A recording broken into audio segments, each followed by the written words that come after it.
Vamos dar sequência à nossa videoaula, ao nosso seminário sobre a imortalidade da alma.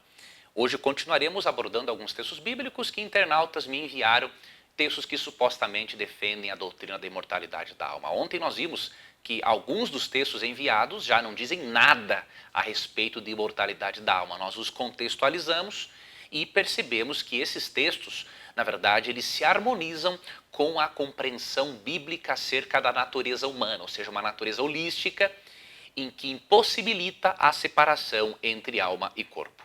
Hoje eu quero ver outros textos com você.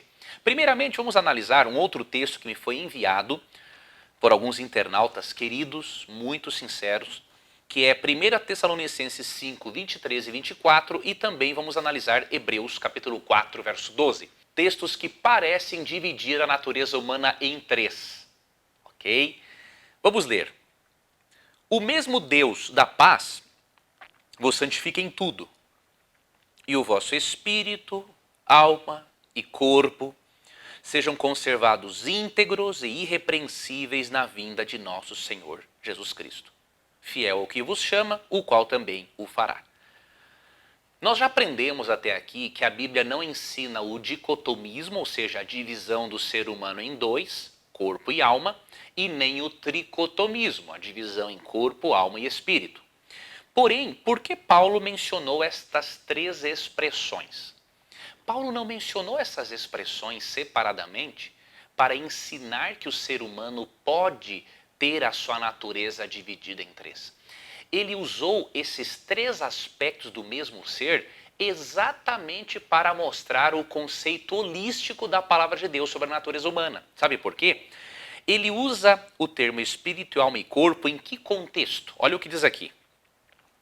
Que o mesmo Deus de paz vos santifique em tudo.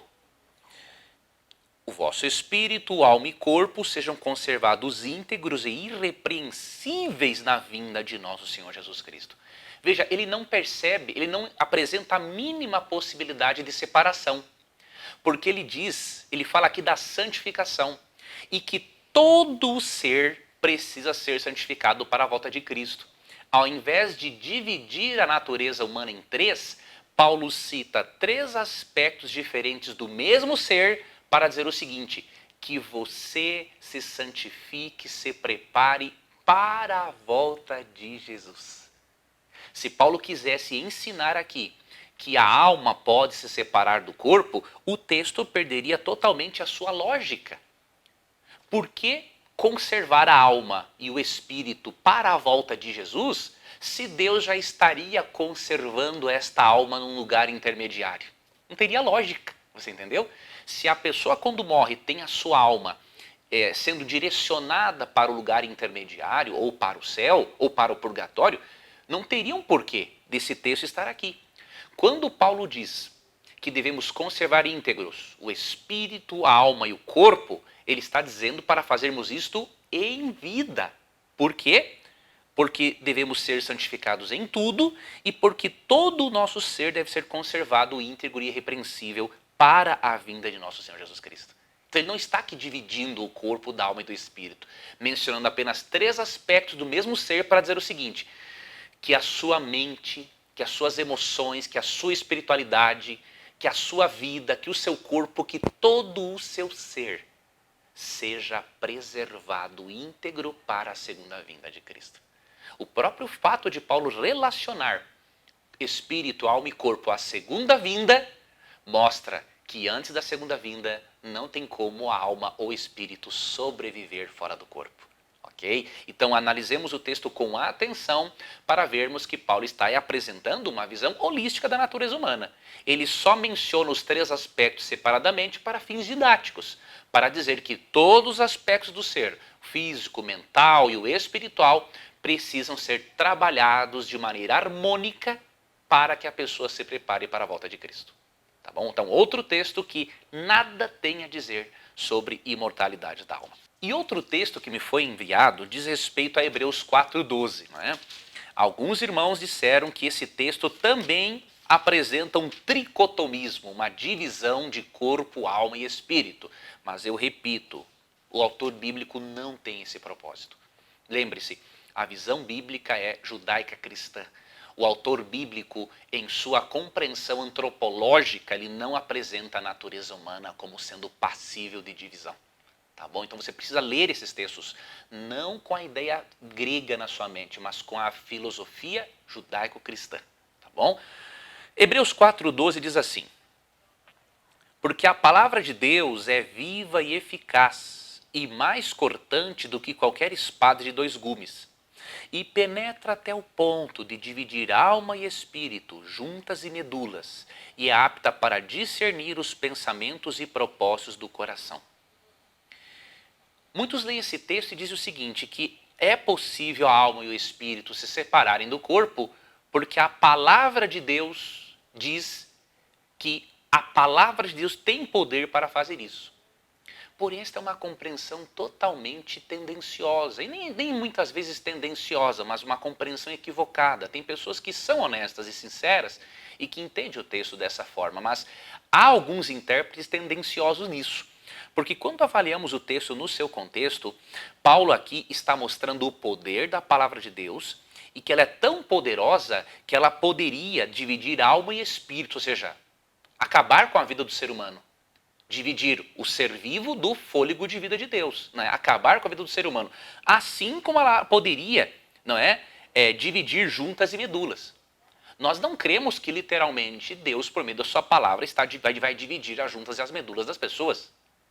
Desse modo, também não há uma razão de crer que ele queira ensinar aqui que ele vai dividir a alma do corpo, a alma do espírito. Um autor, um teólogo não adventista, disse o seguinte sobre esse texto. Eu queria aqui repartir com você a opinião dele sobre Hebreus, capítulo 4, verso 12. Vamos ver o que esse teólogo não adventista Edward Schweitzer diz a respeito de Hebreus 4:12. Uma vez que é difícil imaginar a divisão de juntas e medulas, o texto está provavelmente dizendo que a palavra penetrou o pneuma, espírito, e a psique, alma, como o fez com juntas e medulas. Veja, a questão aqui no texto não é que Deus está dividindo alma e espírito, mas que a palavra de Deus penetra na alma e no espírito, assim como a palavra de Deus pode penetrar nas juntas e medulas. Este é o contexto de acordo com esse teólogo aqui não adventista. Então a questão aqui nada tem a ver com imortalidade natural da alma. Perceba que esses textos, quando entendidos devidamente, só demonstram, né, que a Bíblia ensina o holismo bíblico. Outros textos que me foram enviados foram 2 Coríntios 5:8 e Filipenses 1:23. Alguns se levantaram bem alto ali no YouTube e disseram o seguinte: Paulo ensina claramente que ele preferiria deixar o corpo e habitar com o Senhor. Porém, quando você analisa 2 Coríntios 5:8 e Filipenses 1:23, fica fácil de entender os textos. Vou analisar com você brevemente, mesmo que eu já o tenha feito em algumas ocasiões aqui no YouTube, mas eu quero estudar com você agora aqui esses textos. Depois, em que eu explicar esses textos, eu quero mostrar para você o que o teólogo luterano Oscar Cullmann disse a respeito desses dois textos, tá bom? 2 Coríntios 5:8, um texto indevidamente usado, diz o seguinte: entretanto, estamos em plena confiança, preferindo deixar o corpo e habitar com o Senhor. Esse texto, quando lido isoladamente, realmente dá a entender que Paulo na morte deixaria o corpo para habitar com o Senhor. Mas eu lhe pergunto, devemos fazer teologia com um verso só, como fazem alguns teólogos? Nós não podemos ser os teólogos de um verso só. Nós vamos ler 2 Coríntios 5:8, tendo em mente a filosofia judaico-cristã, o holismo bíblico, e vamos fazer essa leitura contextual para entendermos o seguinte: o que significa deixar o corpo e habitar com o Senhor? Vamos lá? Vou ler a partir do verso 1. Sabemos que se a nossa casa terrestre deste tabernáculo se desfizer, temos da parte de Deus um edifício, casa não feita por mãos, eterna nos céus. Vamos aqui por partes. Paulo está falando aqui, casa terrestre desse tabernáculo é o corpo, tá bom? Esse tabernáculo, essa casa terrestre que se desfaz, que se degenera, que envelhece, é o nosso corpo. E aí, a casa celestial, o edifício celestial, no contexto, você vai ver, será o corpo glorificado, tá ok? E por isso, neste tabernáculo, nesse corpo, corrupto pelo pecado, corrompido, gememos, aspirando por sermos revestidos da nossa habitação celestial. Você percebeu? Não é que um espírito ou uma alma saindo do corpo, mas é um corpo que será revestido de um corpo glorificado. Veja, Paulo no contexto não ensina uma alma saindo do corpo, mas um corpo corrupto sendo revestido de um corpo incorrupto. Vamos seguir a leitura. Se, todavia, formos encontrados vestidos e não nus. Pois, na verdade, os que estamos neste tabernáculo, gememos angustiados, não por querermos ser despidos, mas revestidos, para que o mortal seja absorvido pela vida. Ora, foi o próprio Deus quem nos preparou para isto, outorgando-nos o penhor do Espírito. Temos, portanto, sempre bom ânimo, sabendo que enquanto no corpo, ou seja, no tabernáculo terrestre, no corpo corrompido, estamos ausentes do Senhor, visto que andamos por fé e não pelo que vemos. Entretanto, estamos em plena confiança, preferindo deixar o corpo, ou seja, a casa terrestre, o corpo corrompido, e habitar com o Senhor. De que modo? No corpo glorificado. Lembra-se que no contexto ele contrasta a casa terrestre com a casa celestial. Portanto, a casa terrestre, no contexto, é o corpo corrompido. O edifício ou casa celestial é o corpo glorificado. Então, Paulo, ele prefere deixar este corpo corrompido pelo pecado e ser revestido do corpo espiritual, do corpo glorificado. Então, veja, o contexto é totalmente oposto ao que ensinam os imortalistas. Não é uma alma deixando o corpo, é um corpo glorificado, é deixar que este corpo corrompido seja, por ocasião da volta de Cristo, revestido, essa expressão apareceu mais de uma vez aqui, seja revestido do corpo glorificado, do edifício preparado por Deus aqui na linguagem de Paulo. Um outro detalhe importante, 2 Coríntios, ou melhor, 2 Timóteo 4:8, vai nos ajudar inclusive a entendermos Filipenses 1:23, juntamente com 2 Coríntios 5:8. Quando Paulo diz no verso 23, não é, que tinha o desejo de partir e estar com Cristo, que é comparavelmente melhor, ele também não fala de uma alma saindo do corpo para estar com Cristo. Isso é até uma contradição, porque muitos imortalistas dizem, né, que o espírito, a alma sai do corpo e vai para um lugar intermediário. E Cristo não está nesse lugar intermediário, Cristo está no lugar santíssimo do santuário celestial. Então, quando eles ensinam que o corpo, que a alma ou o espírito vai para um lugar intermediário, eles estão contradizendo-se a si mesmos. Porque se aqui Paulo ensina que na morte o indivíduo vai estar com Cristo, como que ele estaria com Cristo num lugar intermediário, se não é lá a habitação de Cristo? Pode alegar, não é? Cristo vai lá de vez em quando, tudo bem, mas a Bíblia não ensina isso. A Bíblia não diz nada sobre isso. Então, fazermos teologia em torno de algo que a Bíblia não fala é muito arriscado, né? Mas quando Paulo fala em deixar o corpo e habitar com o Senhor, o que é incomparavelmente melhor, ou seja, partir e estar com Cristo, o que é incomparavelmente melhor, o primeiro ponto a destacarmos é o seguinte: Paulo aqui nesse contexto fala realmente da morte.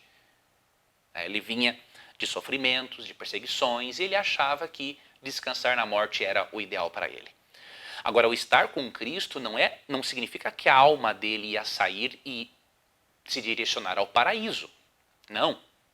Estar com Cristo significa que simplesmente, estando vivo ou estando morto, a pessoa está com Cristo. Agora, o estar com Cristo presencialmente, na visão do próprio Paulo, não ocorria por ocasião da morte. Então eu vou ler para você 2 Timóteo 4:8 e aí você e eu vamos interpretar devidamente Filipenses 1, 23 e 24. Qual é o momento de a pessoa estar pessoalmente com Cristo de acordo com a teologia de Paulo? Por ocasião da morte ou só após a volta de Jesus? Vamos ver. 2 Timóteo 4:8. Já agora, a coroa da justiça me está guardada, a qual o Senhor reto juiz me dará naquele dia. E qual dia é? E não somente a mim, mas também a todos quanto amam a sua vinda. Quando que Paulo desejava realmente partir, descansar na morte das suas lutas, do seu trabalho. Mas Paulo cria que o estar com Cristo era por ocasião da morte ou seria um evento futuro? Obviamente um evento futuro. Porque ele diz que a coroa da justiça que estava guardada para ele seria dada para ele naquele dia. E qual dia? Da vinda de Cristo. Então, definitivamente, Paulo nunca ensinou, né, que a pessoa, ao morrer, vai diretamente para o paraíso ou para um lugar intermediário. Eu vou finalizar esse vídeo lendo para você um breve comentário de Oscar Cullmann a respeito de 2 Coríntios 5:8, não é? E também a respeito de Filipenses 1, 23 e 24, ou 21 a 24. Oscar Cullmann foi reconhecidamente, amigo internauta, uma das maiores autoridades em Novo Testamento do século XX. E Cullmann, ele era luterano, tá bom? Falando sobre esses dois textos últimos que eu expliquei, inclusive sobre Apocalipse 6:9, que eu mencionarei no outro vídeo, Oscar Cullmann, esse teólogo luterano, diz o seguinte: todas essas expressões, né, partir, estar com Cristo, deixar o corpo e habitar com o Senhor, representam simplesmente uma proximidade especial com Deus.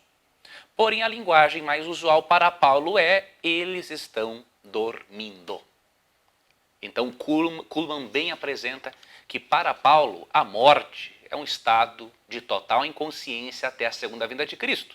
E por isso que Paulo disse que na segunda vinda de Cristo ele receberia a recompensa e não antes por ocasião da morte. Diga-me o que você está achando do seminário. Deixe os seus comentários, não é? Se você tiver mais alguma dúvida, apresente. No próximo vídeo eu continuarei explicando outros textos bíblicos e eu espero que você esteja gostando, eu espero que você esteja compartilhando com as pessoas este material. Obrigado, Deus te abençoe e até o nosso próximo estudo.